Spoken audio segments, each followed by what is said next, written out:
Mürəkkəb cümlə ilə bağlı bəzi məsələlərə toxunmaq istəyib bugün. Ümumiyyətlə, mürəkkəb cümlə bilirsiniz, özü tabeli və tabelsiz olaraq iki yerə bölünür. Tabeli mürəkkəb cümlələri, tabelsiz mürəkkəb cümlələrdir. Tabeli mürəkkəb cümlədə bir tərəf digər tərəfdən asılı olur. Baş və budaq cümlə burada iştirak edir. Bu barədə səhv eləmirəmsə video olmalıdır. Axtarıb ona da baxa bilərsiniz. Nə idi bəs? Baş cümlə, daha doğrusu baş və budaq cümlə anlayışı tabeli mürəkkəb cümlədir. Tabeli mürəkkəb cümlə bir növ nə ilə izah edə bilərik onu? Məsələn, əlavədə deyirdik, əlavəli üzü əlavədən asılıdır.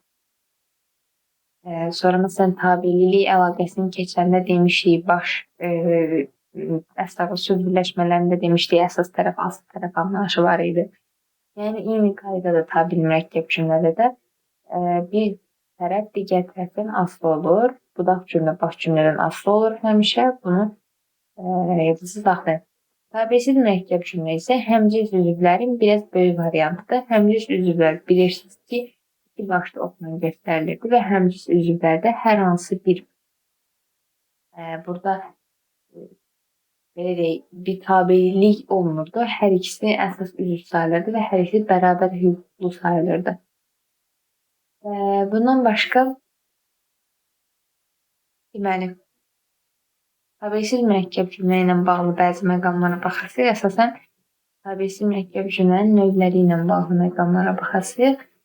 Ondan əvvəl deyim ki, bir cümlə, ümumiyyətlə tabelsizlik bağlayıcıları və tabellilik bağlayıcılarını burada əzbərləməniz lazımdır. Tabelsizlik bağlayıcıları həm tabelilik əlaqəsində, həm tabelsizlik əlaqəsində, həm həmcins üzvlər arasında işlənə bilər. Amma tabelilik bağlayıcıları yalnız tabeli mürəkkəb cümlənin arasında işlənir. Yəni, əgər siz cümlədə tabeli mürəkkəb cümlə görmüşsünüzsə, daha doğrusu tabelilik bağlayıcısı görmüşsünüzsə, həmin cümlə tabeli mürəkkəb cümlə deməlidir. Amma məsələn, tabelsizlik bağlayıcısı varsa, bu o demək deyil ki, həmin cümlə tabelsiz mürəkkəb cümlədir. Ola bilər ki, tabeli mürəkkəb cümlə ola bilir. Məsələn,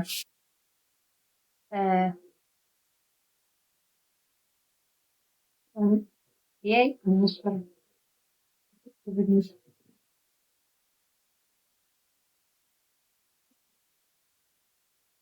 Məsələn, deyirəm ki,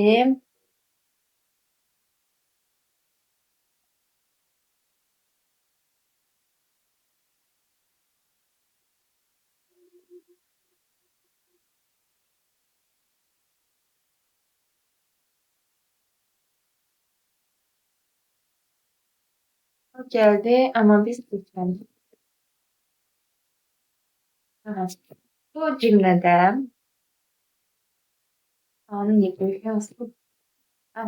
bu cümlələrdə deməli, daha doğrusu cümlədə görürük ki, sual verirəm, o gəldi.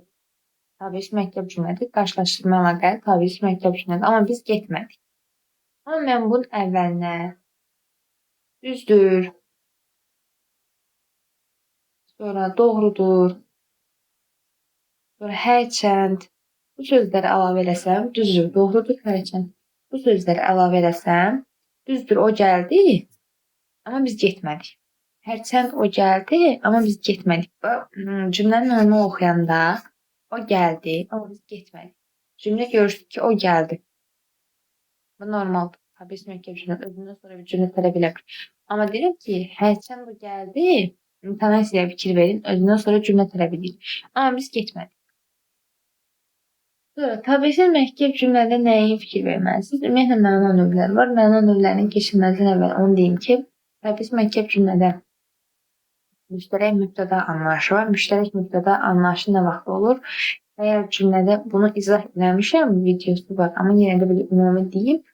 Əgər cümlədəki müştərək mübtəda varsa, müştərək mübtədada əgər deməli, xəbərlərin biri ismi, biri feili xəbər olarsa, şəkilləri fərqli şəkildə olarsa, yəni bir məsələn xəbər şəkli, biri əmr, biri nə bilim vacib, biri arzu və s. olarsa, daha sonra zamanları fərqli zamanlarda olarsa və şəxsləri fərqli şəxslərdə olarsa, mən bunda deməli həmin müştərək nöqtədə olsa şəxs anlayışı tam olmur. Digər üçlərin saydığımız şəxs anlayışında onsuz da ayrı-ayrı mübtədalar olur. Deməli, müştərək nöqtədə olsa belə, mən həmin cümləni deyirəm ki, mürəkkəb cümlə funksiyasına çıxış edir. Mürəkkəb cümlə olur. İndi tabiiz mürəkkəb cümlənin növlərinə baxaq ümumi olaraq. Tabiiz mürəkkəb cümlə məlum olduğu kimi zaman əlaqəsi, ardıcıllıq əlaqəsi və nəticə, qarşılaşma və bölüşdürmə əlaqələri mövcuddur. İkinci zaman əlaqəsi. Zaman əlaqəsi deməli eyni zamanda baş verən hadisələri bildirir. Eyni zamanda baş vermək nə deməkdir? Yəni eyni zamanın daxilində baş verir. Burada biri digərini doğurmur, daha sonra biri digərindən sonra baş vermir, biri digəri ilə qarşılaşdırılmır. Sadəcə eyni zamanda baş verən hadisələrdir. Məsələn, deyirəm ki, Leyla danışdı, amma mən qulaq asmadım. Amma nə eləsin? Leyla danışdı, mən qulaq asdım. Məsələn, burada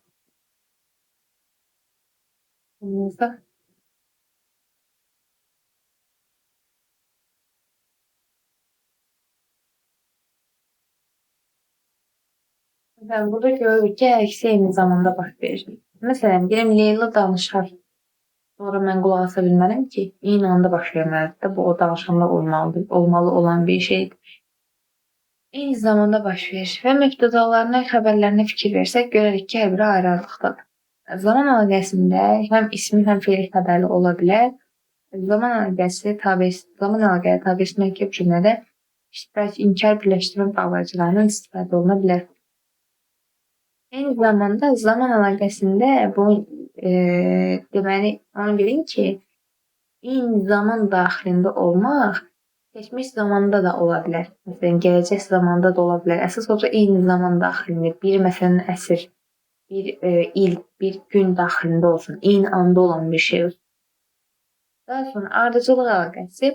Ardıcıllıq əlaqəsində zaman əlaqəsi ilə necə fərqləndirə bilərsiniz ki, ikisi də oxşuyur hər qədər. Bu fərqləndirmək üçün məsələn deyə bilərsən ki,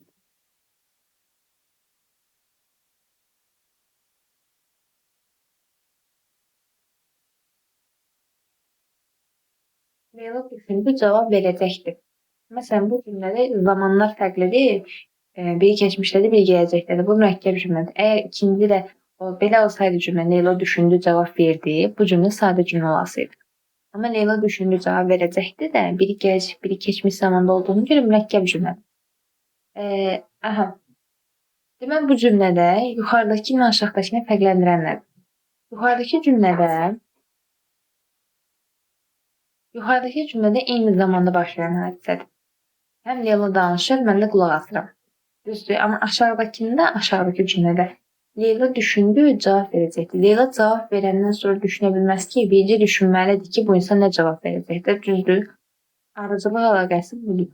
Ardıcıllıq əlaqəsində əvvəl sonra sözlərindən istifadə edə bilərəm. Məsələn, Leyla əvvəl düşündü, sonra cavab verəcəkdir. Məsələn, bu tipdə. Amma yuxarıdakında əvvəl Leyla danışdı, sonra mən qulaq asdım deyə bilmirəm. Başqa bir cümlə deyək. Zəng çalındı. Məsələn, Vaqif belə deyək də.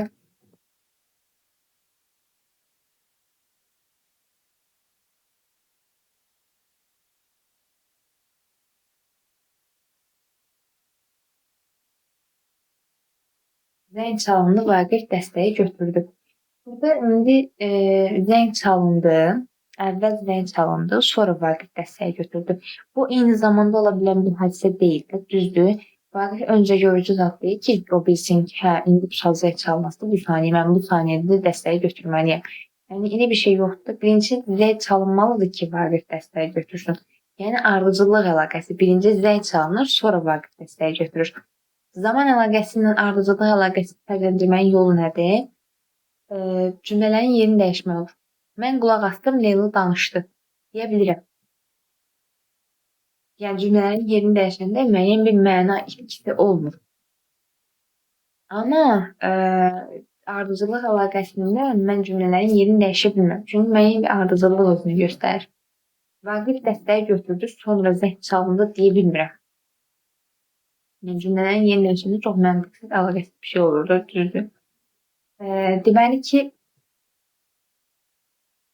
Bir də əvvəl sonra sözlərindən istifadə edə bilərəm. Əvvəl zəl çalındı, sonra Vaqif dəstəyi götürdü şəklində ifadə edə bilərəm. İndi deyə bilərsiniz ki, mən bu cümlə niyə səbəb nəticə deyil? Zəl çalındı, Vaqif dəstəyi götürdü. Niyə səbəb nəticə deyil? Səbəb nəticədə indi deyəcəm.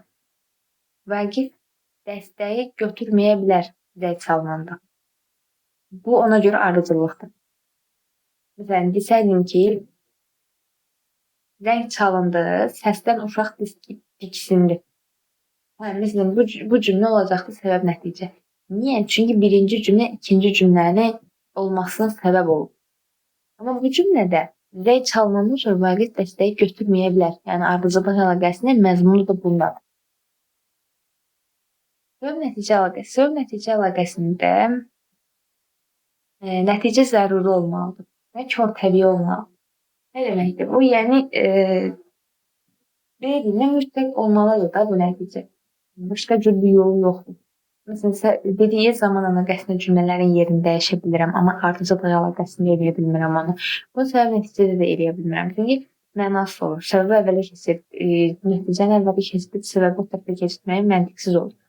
Səbəb nəticədə ardıcıllıqdan fərqi nədir? Ardıcıllıqdan fərqi ondan ibarətdir ki, ardıcıllıq əlaqəsində əvvəl sonra ifadələrini işlədə bilirəm və ikinci cümlə birinci cümlədən doğmaya bilər. Yəni ikinci cümlə mütləq olmalıdır ifadəsi olmur. Amma səbəb nəticə əlaqəsində ikinci cümlə mütləq olmalıdır. Yəni mütləqlik xasiyyəti daşıyır. Məsələn, deyirəm ki, zəng çalındı. Bayaq dediyim kimi uşaq diksindi. Məsələn, bu artıq ondan asılı olan bir şey deyil. Bu artıq yəni mütləq olmalı olan bir şeydir. Bundan başqa dedik, bayaq dediyim kimi ardıcıllıqda ikinci cümlə olmaya bilər, ikinci cümləni dəyişə bilərəm. Amma səbəb nəticədə cümləni dəyişmək olmur. Biri digərini mütləqləşdirir, mütləq olmasını təmin edir. Və qarşılaşdırma əlaqəsi. Qarşılaşdırma əlaqəsində dedik ki, qarşılaşdırma bağlayıcılarının işlənir daha çox. Onlar da amma ancaqlar, keyfiyyətli halda kitablardır. Məsələn, deyəm ki, mən gəldim, amma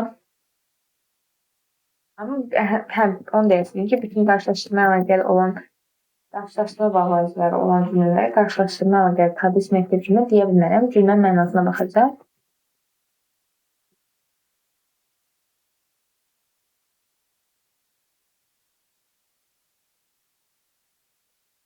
Məsələn, deyirəm ki, mən gəldim, amma getmədim.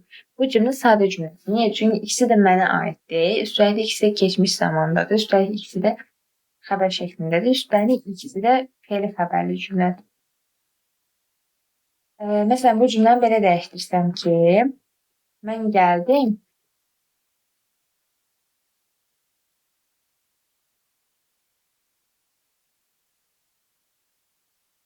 Məsələn, deyirəm ki, mən gəldim, amma sən gedə bilmədin. Bu cümlə qarşılaşdırma əlaqəsidir. Həmin mürəkkəb cümlədir. Niyə? Çünki ayrı-ayrı mübtədaları var. Ayrı-ayrı xəbərləri var. Yəni, buna görə olur qarşılaşdırma əlaqəsi. Üstəlik, niyə qarşılaşdırma əlaqəsinin məzmunu nədir? Bir cümlə digəri ilə qarşılaşdırılır. Yəni, məsələn, bir cümlə üstəgəli bildirirsə, bir cümlə mənfini bildirir. Bir cümlə mənfini bildirirsə, bir cümlə üstəgəli bildirir. Fərqi yoxdur. Sadəcə qarşılaşdırma əlaqəsinə iki dənə bir-birinə qarşılaşdırılan üzv olmalıdır. Daha sonra, başqa nə var idi burada?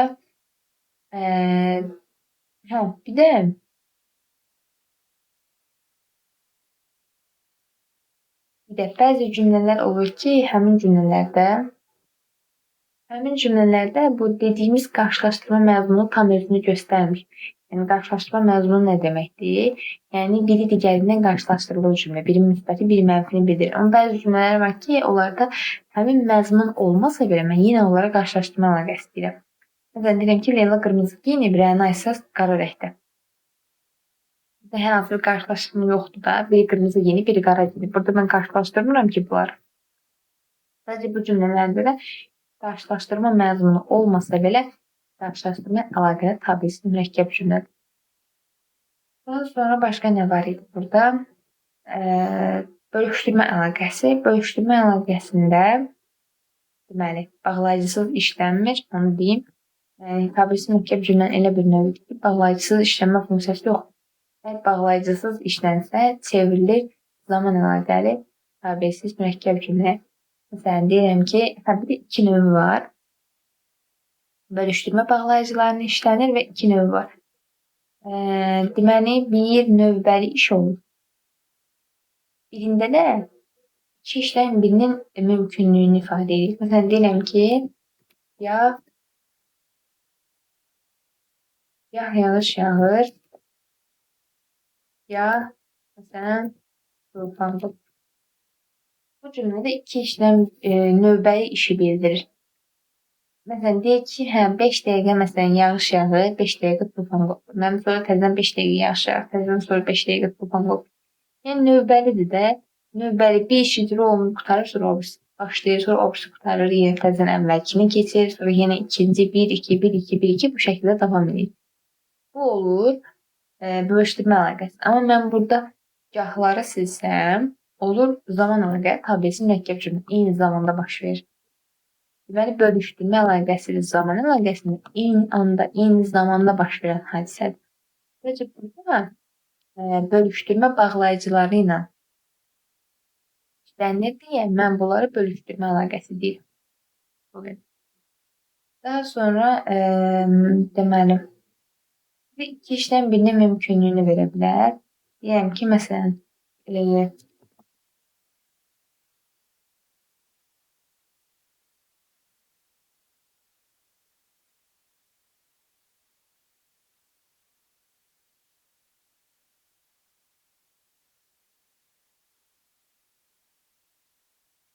ya deyirəm ki, ya o dərslərini oxuyacaq, ya da mən dünyanı dağıdacağam. Sən bu cümlədə ya deyirəm ki, bu olacaq, ya da bu olacaq. Yəni üçüncü bir forma yoxdur. Deyirəm ki, sən iki dənə yolun var. Ya bunu eləyəcəksən, ya bunu eləyəcəksən. İki yoldan birinin mümkünlüyünü ifadə edir. Yuxarıdakı cümlə ilə aşağıdakı cümlənin fərqi ondan ibarətdir ki, yuxarıdakı cümlədə hər ikisi olur. Amma növbə ilə. Biri bu olur, sonra bu olur, sonra təzədən bu olur, sonra təzədən bu olur. Budur. Amma ikinci cümlədə, yəni iki işdən birinin mümkünlüyünü verəndə biri olur, digəri ola bilməz. Yəni nəticə olaraq da ya bu olacaq, ya bu olacaq. Belə deyil. Yenə deyirik, bunun bağlayıcısını silsəm çevrilir olur. Zaman əlaqəli tabirsiz mürəkkəb cümlə.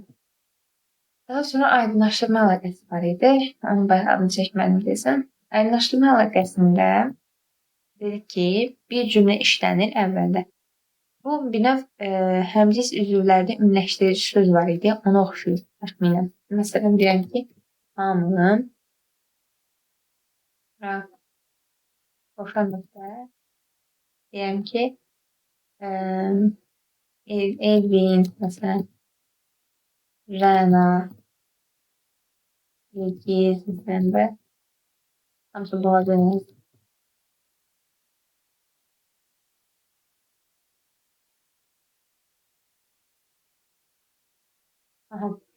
Elgiz gəlmişdi.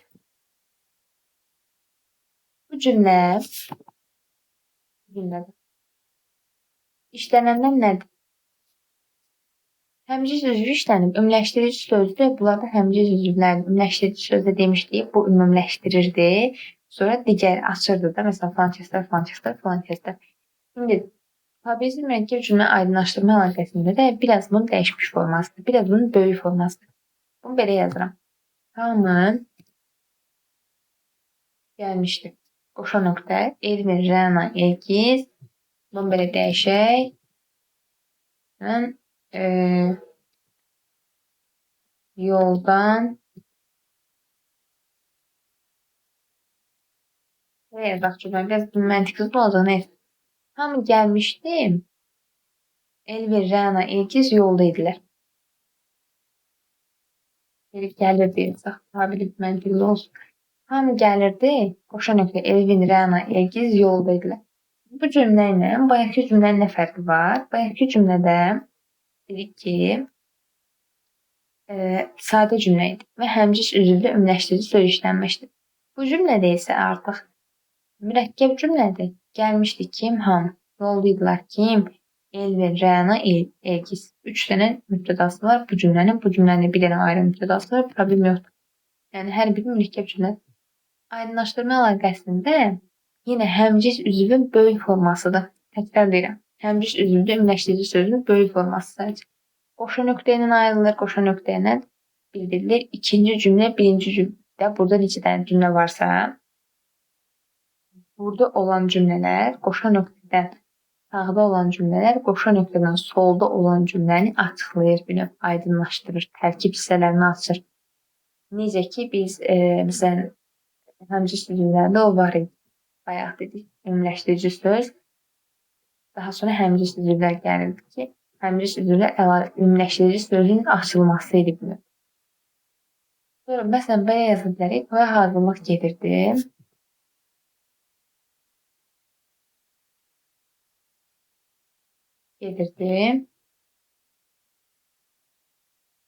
Deməli,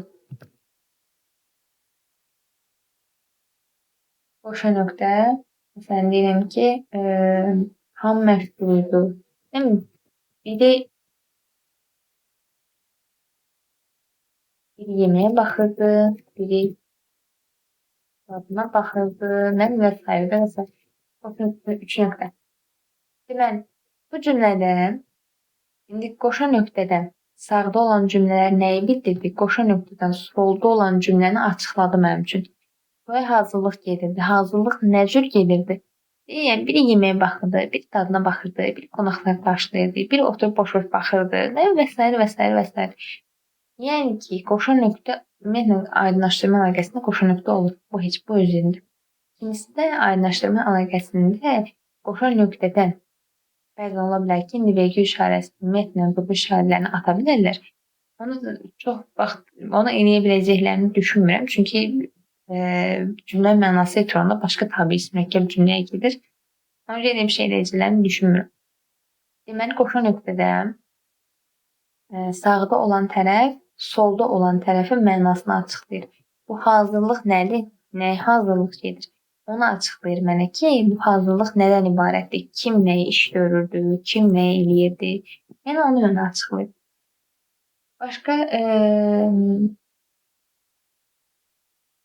Başqa nə var idi burada? Başqa əslində bir şey yoxdur tabi mürəkkəb cümlədə. Sadəcə əsas nəyə baxmalısınız? Mənasına baxmalısınız. Bir, ümumiyyətlə təhlil eləyəsiniz. Mübtədasının xəbərini baxasınız. Mübtədası xəbəri varmı, yoxmu? Ona baxasınız. O heç o özün. Sadəcə daha çox mənasına baxmalısınız ki, məna əsasən mən bunu eləyə bilərəm. İndi bir-iki cümlə var. Həmin cümlələrin də təhlilinə baxaq. Onu izah edəyək. Ona əsasən eləyərsiniz. İndi məsələn 20-ci suala baxaq burada. 20-ci suala baxaq. Nə deyir? Deyir, eyni zamanda baş verən zaman əlaqəsi olsun. Sonra digərlərinin qarşılaşdırılır, yəni qarşılaşdırma əlaqəsi səbəb nəticədə, yəni səbəbin nəticəsini bildirir. İndi qruplaşdırmalıyıq. Tüstü ətrafa yayıldı, Nazlı nəfəs almaqda çətinlik çəkdi. Deməli, burada belə baxanda Nazlı nəfəs almasında çətinlik çəkməsinin səbəbi nə idi? Tüstünün ətrafa yayılmaq. Bu cümləni bu şəkildə də ifadə edə bilərəm. Tüstü ətrafa yayıldı. Ona görə də Nazlı nəfəs almaqda çətinlik çəkdi. Bu şəkildə eləyə bilərəm. Amma bu mənim özümün qaydamdır abi. Necə deyim? Rahat tapmaq üçün. O demək deyil, burada ona görə ki sözü varsa, ona görə ki sözünü görəndə götürəcəm onu. Tabisi mürəkkəb cümlə yox. Yenə deyirəm, özündən qoşulan. Çünki səbəb nəticəni bildirir bu. Tüstü ətrafa yayılmasa, Nazlı nəfəs almaqda çətinlik çəkməyəcək? Yox. Tüstüyə görə nəfəs almaqda çətinlik çəkdi, yazıq qız. Qohum gəlməyə yad olar. Amma yad gələ qohum olar. Qarşılaşdırma məzmunu var. Qohum gəlməyə yad olar deyir. Bir cümləni qarşılaşdırır. Dedik ki, yad gələ qohum olar. Qarşılaşdırma əlaqəsi. Bir digəri ilə qarşılaşdırılıb cümlələr. Buludsuz göyün üzündə ulduzlar görünür. Ay ətrafı işıqlandırırdı. Burada hadisələr eyni zaman daxilində baş verir. Həm buludsuz göyün üzündə ulduzlar görünür, həm də ay ətrafı işıqlandırır da. Birinci məsələn deyək ki, birinci ulduzlar görünür, ay ətrafı işıqlandırılır ki, ayla ulduz eyni vaxtda çıxır da. Səhər açılır, itlər hürüşür, xoruzlar banlayır. Bu cümlədə zaman əlaqəsi. Niyə? Çünki ikisi də eyni zamanda olan baş verir. Səhər açılanda həm it hürüşür, həm xoruz banlayır. Nə az görünür ki, səhər açılsın, xoruz banlasın, sonra gün altı olsun, it başlasın hürməyə. Hamısı eyni zamanda baş verir də. Hamısı səhər baş verir.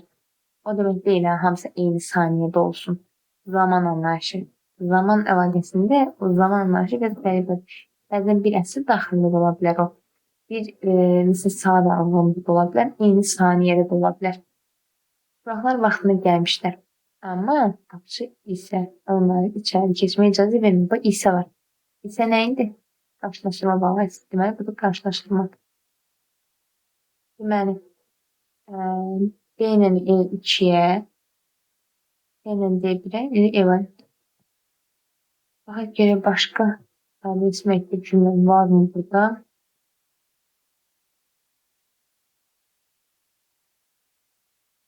Tabiri mürəkkəb cümlə var. 23. Yoxdur, baxaq yenə də. Bağlayıcı söz işlənmiş. Tabiri mürəkkəb cümlə. Bağlayıcı söz nə idi? Sual əvəzliyi.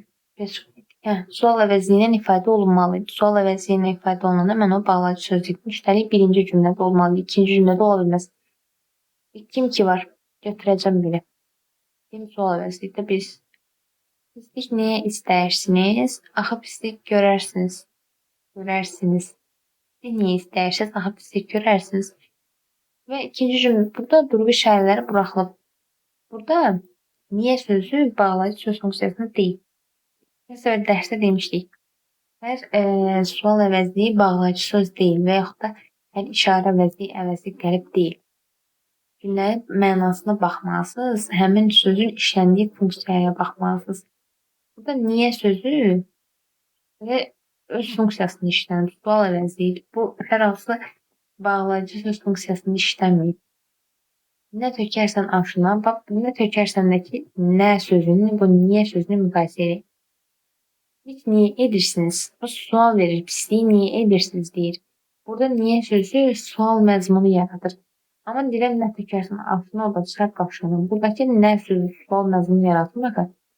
Desəm ki, nə istəyirsən məndən? Məsələn, buradakı nə sözü sual məzmunu yaradır və həqiqətən deyirəm ki, sual əvəzliyidir. Amma burada nə tökərsən aşına deyil. Buradakı nə sözü sual funksiyası yaratmır. Ona görə deyəcəm bağlayıcı sözdür. 1-i götürəcəm, 3-ü götürəcəm, sonra Akif hiss elədi ki, ümumiyyətlə bu cümlədə birinci baş gəlir. Mənə budaq cümlə gəlməlidir birinci ki, mən o birinci cümləyə bağlayıcı söz deyim. Bağlayıcı söz həmişə birinci cümlədə gəlir, ikinci cümlədə gələ bilməz. Hara ata-ana mühəbbəti ilə bəzənibsə, bax, hara. Sual məzmunu yaratmır ki, demir ki, hara gedirsən, sual versin. Deyir, hara ata-ana mühəbbəti ilə bəzənibsə, burada artıq hara sözü sual məzmunu yaratmır bile. Növ cavab almaq üçün istifadə olunur. 1, 3, 5 olacaq. Başqa burada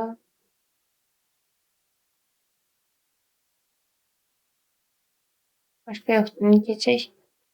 Birini.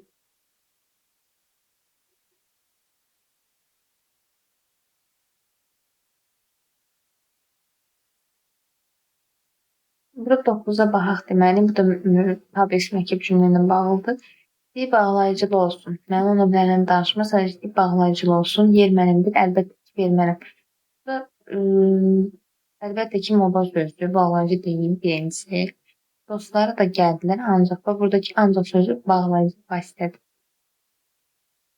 Və ikini götürəcəm. Bağlayıcı vasitə deyəndə, yəni mürəkkəb cümlə, tabir mürəkkəb cümlənin də bağlayıcı vasitəsi olur.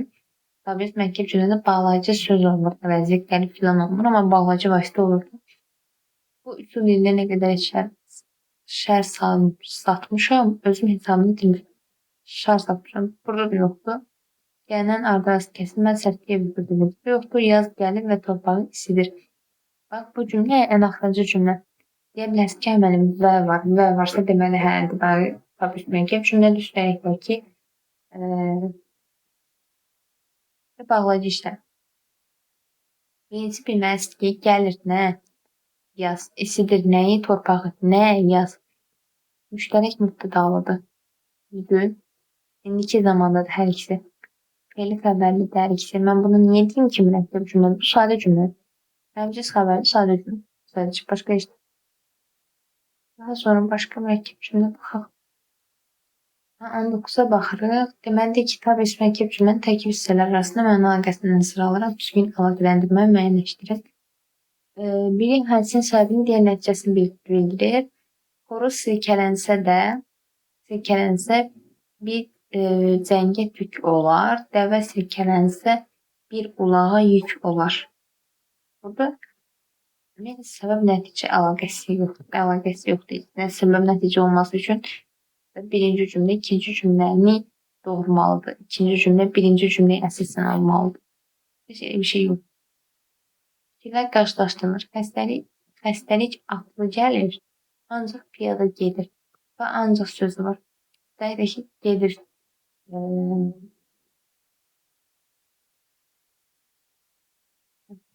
cümlə qarşılaşdırılır fikirlər. Amma sadə cümlədir.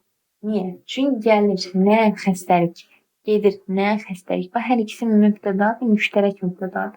Müştərək mübtəda olsa da, hər ikisi indiki zamandadır və hər ikisi fe'li xəbərlidir. İşte xəbər şəklindədir. Mən buna niyə deyim ki, mürəkkəb cümlə olsun? Deməli ki, fikirlər qarşılaşdırılsa da mürəkkəb cümlə deyil. Burada çünki mənimdir ki, təbii mürəkkəb cümlənin tərkib hissələri arasında məna əlaqəsini nəzərə al. Deməli, yanlışdır deyə düz götürəcəm. Ardıcıl baş verən hadisələr sadalanır. Ardıcıl baş verən hadisələr sadalanır deyilsən. Pərdələr qalxdı, tamaşa başladı. Bəli, əvvəl sonra sözlərini artıra bilirim. Əvvəl pərdələr qalxdı, sonra tamaşa başladı. Şimdi deyə bilərsiniz ki, bu niyə səbəb nəticə olmur? Belə olsaydı ki, məsələn, ana pəncərəni açdı, içəri gün düşdü. Məsələn, bu səbəb nəticədir. Niyə? Ana pəncərəni açmasa, gün düşə bilər içəri? Yox. Və yaxud da pərdələri aralamasa, içəri gün düşə bilər? Yox. Amma pərdələr qalxdı, tamaşa başladı. Pərdələr qalxa bilər, amma tamaşa başlamaya bilər. Ola bilər ki, pərdə qalxsın, amma tamaşa ilə başlamasın. Yəni, bu mümkündür. Amma ardıcıllıqla baş verməsi o düzdür. Ona görə səbəb nəticə olmayacaq. Hadisələr eyni zamanda baş verir. Mac özün aş bilər, qarğa özün quş bilər. Düzdür.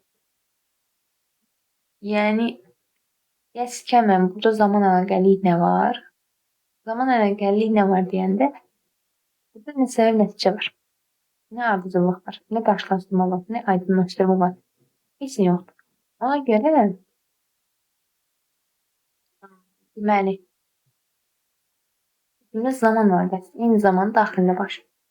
İki işdən birinin mümkünlüyünü bildirir. Bu çıxışından sonra gəh müdir ona iynəli sözlər deyirdi, gəh də iş yoldaşları məzəmmət edirdi. İki işdən birinin mümkünlüyünü bildirir, iki işdən birinin mümkünlüyü yox. Növbəli işi bildirir, növbəli. Və deyir ki, gəh müdiri ona iynəli sözlər deyir, gəh iş yoldaşları məzəmmət edir. Növbəli işi bildirir, gəh iş yoldaşları deyir, gəh müdir deyir. Sonra təzə iş yoldaşları təzə müdir. Yəni budur. İki işdən birinin mümkünlüyünü yox, burada növbəli işi bildirir əslində. Bu səhv olmağı da düzdür. 4 dənə variant yoxdur amma. Bunu necə səhv götürə bilər? Bunu o cür səhv götürə bilər ki, iki işdən birinin mümkünlüyünü bildirmək o deməkdir ki, yəni bölüşdürmə əlaqəsi mənasında götürmək istəyir də yəqin.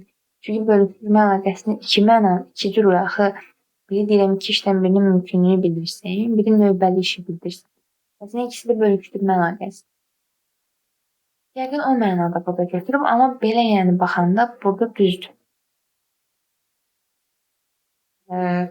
Yəni bu iki işdən birinin mümkünlüyünü yox, növbəli işi bildirir. Burada yanlış yazılıb deyə belə baxanda düzdür.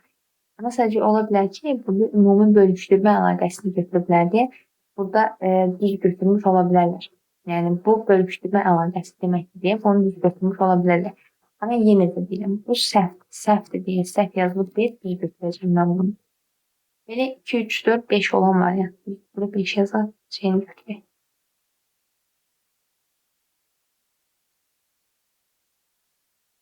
Aha, 2-yə baxırıq. Deməli, nə deyir? Verilmiş fikirlərə uyğun nümunəni müəyyənləşdirin. Tarix mürəkkəb cümlədir. Hadisələr eyni zamanda baş verir.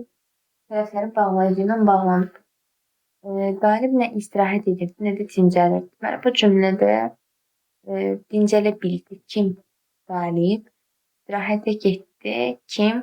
Qalib. Və hər ikisi qalib tərəfindən edilib. Hər ikisi fe'li xəbərli, hər ikisi keçmiş zamanlı, hər ikisi xəbər şəklində sadə cümlə çıxıram. Hərçənd və hərçənd sözü var. Deməli, tabiri mürəkkəb cümlədir. İşte baxmağa dəyməz. Nə o utandığından başını qaldırdı. Başını qaldırdı. Kim o? Dilləndi. Kim? Anası. Mürəkkəb cümlədir. O heç. Nə ilə bağlanıb? Nə də ilə bağlanıb? Bağlayıcı ilə bağlanıb. Düzdür, hadisələr eyni zamanda baş verir. Bəli, hadisələr eyni zamanda baş verir. Bu həm utandığından başını qaldırmır, həm də anası dillənmir. Məsələn, bunu dəyişə bilərəm. Nə anası dilləndi, nə o utandığından başını qaldırdı. Bu cümlələr dəyişir. Yerlərini heç bir məna fərqi olmur. Zaman əlaqəsində də məntiqi budur. Cümlələrin yerini dəyişir. Elə ki, süfrəsi var, elə ki var. Tabir mürəkkəb cümlədir deyə, elə, belə, o yerdə, bu yerdə tipli sözlər ümumiyyətlə əvəzlə qərib tipində olan sözlərə ki artırsam olur bağlayıcı söz. Burada bağlayıcı sözü tabir mürəkkəb cümlədə işlənir. Körpə yatır, gənc ana beşiyi yırğalayırdı. Burada bağlayıcısız işlənib, mənə bağlayıcı lazım idi, bunu çıxıram. Burada baxırıq. Mən baxırım 11-ci suala. Tabir mürəkkəb cümlə ilə bağlı uyğunluğu müəyyən edin. Ardıcıl baş verir. Eyni zamanda baş verir. Bir səbəb digər nəticəni bildirir. Qasırğa oldu, rayona ciddi ziyan dəydi. Burada görərsiniz ki, bir səbəb digər nəticəni bildirir. Niyə? Qasırğa olmasa rayona zərər dəyə bilər. Başqa formada dəyər, o heç. Qasırğa ilə bağlı zərər dəyə bilər, yox. Deməli, rayona ciddi ziyan dəyməyinin səbəbi qasırğadır. Qasırğa oldu, ona görə də rayona ciddi ziyan dəydi. Səbəb nəticə. Babası ilkinə məsləhət verdi, o da daha yalan danışmayacağına söz verdi. Deməli, burada belə deyə bilərəm, əvvəl babası ilkinə məsləhət verdi, sonra o da daha yalan danışmayacağına söz verdi və ardıcıllıq əlaqəsi. Bu cümlənin dəyişim yerlərini. O da daha yalan danışmayacağını söz verdi. Babası ilkinə məsləhət verdi. Məntiqsiz. Gərək birinci məsləhət versin ki, sonra o da yalan danışmayacağını söz versin. Düzdür. Niyə səbəb nəticə deyil? Çünki babasının bu adama məsləhət verməyinin nəticəsi fərqli ola bilərdi. Yalan da danışa bilərdi, pislik də eləyə bilərdi, yalançılıq da eləyə bilərdi. Düzdür. Amma məsləhət verib, bu özünə yalan danışmamağı götürüb. Bilməm, izah edib bildim ya, yox. Səbəb nəticədə, belə deyək, mütləq olan bir şeydir ki, olmalıdır.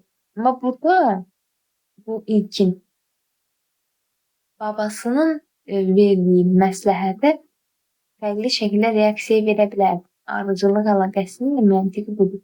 Amma səbəb nəticədə elə bir şey olmalıdır ki, ikinci cümlə mütləq olsun. Ola bilməz ki, elə bir şey olmasın da, yəni, məsələn, A variantında ki, qasırğa olanda rayona ciddi ziyan dəyir. Bu artıq səbəb nəticədir. Rayona ciddi ziyan dəyməyinin başqa bir nəyə ola bilməz. Qasırğa olandan sonra ola bilər də, yəni. Amma babasının ikinə məsləhət verəndən sonra ilkin daha da pis bir insan ola bilərdi. Amma o yaxşı insan olması üçün. Ona görə deyirik ki, ardıcıllıqdır. Əvvəl sonradan artıra bilirəm. Əvvəl babası ikinə məsləhət verdi, daha sonra o yalan danışmayacağını söz verdi. Mən B-ni yazıram ardıcıllığa. Yanğın baş verdi, meşənin bir hissəsi yandı. Deməli, bu cümlə yəni fikir versə, səbəb-nəticə əlaqəsi olduğunu görərik. Niyə? Çünki yanğın baş verməsi nəticəsində meşənin bir hissəsi yanır. Bu səbəb-nəticə əlaqəsidir. Meşənin bir hissəsinin yanmasının səbəbi nə idi? Yanğının baş verməsi. Yanğın baş verdi. Nəticəsində nə oldu? Ona görə ona görə də meşənin bir hissəsi yandı. Səbəb nəticədə mütləq olan bir şeydir. Yeni körpülər tikildi, xiyabanlar salındı. Və bu cümlə eyni zamanda olan bir cümlədir. Bu cümlənin yerini dəyişə bilirəm. Deyirəm ki, xiyabanlar salındı, yeni körpülər tikildi. Bu cümlənin yerini dəyişdim, məna etmədi. Yox, deməli zaman əlaqəsidir. Digərlərini də ona eləyə bilmirəm. Günəşin şüaları yayılır, hər tərəfi isidirdi.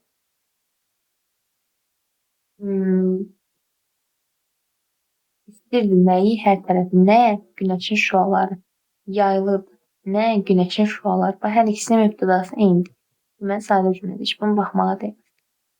Deməli, 1-ə D, 2-ə D, 3-ə A-nın C oldu D-nin. Deməli, baxaq 15-ci sualda sabit məktub cümlə ilə bağlı tərkib hissələrində səbəb nəticə. Bir səbəbi digər nəticəni bildirir deyir. Deməli, nəhayət şad xəbər gəldi, bütün qohumlar sevindilər. Bütün qohumların sevinməyin səbəbi nədir? Şad xəbərin gəlməyi. Deməli, səbəb nəticədir. Biri götürəcəm. Səngərlər qazıldı, ağır silahlar yerləşdirildi. Bu ardıcıllıqdır. Niyə? Bax, deyirəm ki, əvvəl səngərlər qazıldı, sonra ağır silahlar yerləşdirildi. Əvvəl sonranı artırdım. Düzdür, deməli olur ardıcıllıqla əlaqəsi zaman ola bilməz. Niyə? Birinci səngər qazılmalıdır ki, ağır silahları yerləşdirsinlər. Səngər qazılmamış silahı necə qoysunlar? Bunu götürməyəcəm. Sual kitabçalar paylandı, imtahan başlanıldı. Bu da ardıcıllıqdır. Əvvəl sual kitabçaları paylandı, sonra imtahan başlanıldı. Zaman əlaqəsi niyə deyil? İmtahan başlanıldı, sonra sual kitabçaları paylandı. Məntiqsizdir, düzdür. Geri birinci sual kitabçasını paylayarlar ki, imtahan başlasında. Mən bu da ardıcılıq. Nəticələri elan etdilər. Lamiənin ürəyi sakitləşdi, inşallah. Nəticələri elan etdilər. Lamiənin ürəyi sakitləşdi. Deməli, bu cümlə səbəb nəticədir. Niyə? Deməli, bu Lamiyə imtahanda qəşəng yazır. Ona görə nəticələr elan ediləndə onun ürəyi sakitləşir. Nəticələr elan etdilər. Lamiyə və yaxud da belə deyil. Lamiənin ürəyinin sakitləşməsinin səbəbi nədir? Nəticələrin elan edilməsi. Və cümləni bu şəkildə dəyişə bilirsinizsə, olur səbəb nəticə. 4-ü götürəcəm. Göy üzü guruldadı, uşaqlar bərk qorxdular. Bax, bunu da götürəcəm. Niyə? Çünki uşaqların qorxmasının səbəbi nədir? Göyün şiddətlə guruldaması. Və cümləni dəyişdim. Belə deyə bilirəmsə, deməli düzdür. Olur 1, 4, 5. Belə mürəkkəb cümlədə çox bir şey yoxdur. Çalışdım, belə ümumi toxunum. Mürəkkəb cümlədə çox bir qarşılıqlı bir şey yoxdur. Sadəcə mənalarına fikir vermək istəyirəm.